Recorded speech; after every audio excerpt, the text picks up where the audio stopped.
when it comes to that, for more, let's bring in Leslie Marshall, syndicated radio talk show host and a Fox News contributor as well, and Chris Plant, radio host of the Chris Plant Show. Welcome, Chris and Leslie. Good to see you both. Hey. You know, it is a very easy way for him to speak directly to the people of this country, and he's been doing it for years, Leslie. So is there any problem with it? I think there is now. I mean, he's in a different role. He's not just a private citizen and a businessman or somebody running for office. He is now the president-elect. He will be the president of the United States at least for the next 4 years in his, first term, or if it is his one term.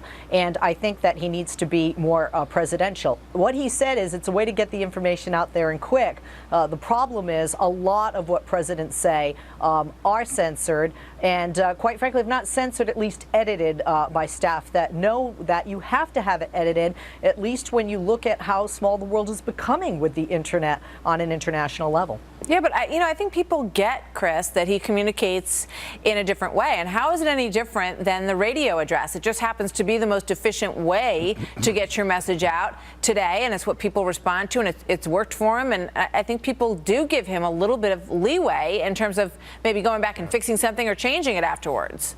It's different. I think the Democrats are anti-modernity. They're anti-technology and anti-science. I'm kidding, mostly, of course. Listen, presidents going back to at least President Ronald Reagan have talked about going around the news media to get their message directly to the people. Some have been more effective than others. President Reagan was quite effective. Bill Clinton talked about doing this, and the permanent campaign and staying on the campaign trail. They praised the news media. They praised President Obama for going to YouTube and going to Twitter, and he was so modern. He was so dialed into the technology. And now that Donald Trump is doing it and going around the press, they're very upset about it. Listen, it is a shortcut to the people, and it is, in its own special way, very democratic. When it comes to restraint, I guess one man's ceiling is another man's floor, and Donald Trump's restraint might not be someone else's restraint. But I would expect that Donald Trump is going to continue to do this. As he said, he's got some 40 million followers between Twitter and Facebook, and it's going to be very effective for him in going around the press. You know, not having a filtered message is part of what worked for him, so why would he change that as he goes into the White House? Let's take a look at some of these new poll numbers that came out today. This is a Bloomberg poll, and they asked the question, do you want Donald Trump to be less confrontational? 79% said that he should tone it down from the vitriol that was displayed on the campaign trail, and that includes 65% of those who actually did vote for him. And let's just roll through this next one as well and get your thoughts on this.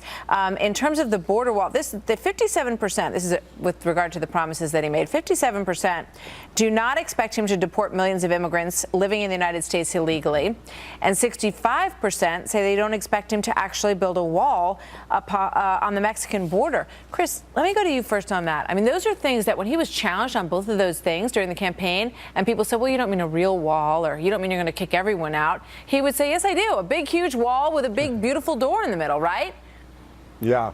Yeah, well, and the rubber meets the road campaigns versus realpolitik and governing in Washington, where a wall becomes a very real and tangible thing that has to be built. You need supplies and funding and all of that stuff. Listen, but I wouldn't differentiate between fence and wall and some of this nitpicky. I think he'll set out to achieve these goals. These are stated goals. President Obama said he wanted to close Guantanamo Bay. He hasn't closed Guantanamo Bay. He tried and he tried, but he hasn't closed Guantanamo Bay yet. And I would imagine that President Trump will achieve many of his objectives, and some of them, perhaps because of obstructionism and other issues, may not be achieved. Surprise, Leslie, surprise. Campaign promises. What do you think?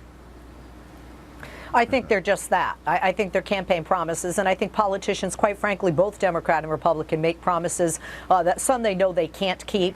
I think we had looked at this and even talked about it here, that this was not going to happen. The wall was not going to happen. We couldn't afford to build it. Certainly Mexico wasn't going to pay for it. We couldn't afford to man it. And we've heard echoes in those sentiments, not only from House Speaker Ryan, but other Republicans that, no, wall's not going to happen. A wall with the entire border of Mexico is not going to happen. Quick, Chris. I wouldn't go that far. I certainly wouldn't go that far. And he better get to work on it, because this is a central promise. And this is not one that falls by the boards like some lame, irrelevant promise. This is a big one. I think if it does fall by the boards, he's going to have a hard time getting reelected if that's what he wants to do. He's going to have to figure out whether it's, it's protecting the border. I mean, it doesn't matter physically what it is, but you can prove whether or not the border is actually protected and people can't get across unless they do it the right way. So if he can accomplish securing that, the border, it'd be a big deal. All right, you guys, thank you very much. Good to see you both. Thanks, Martha. Thank you, Martha.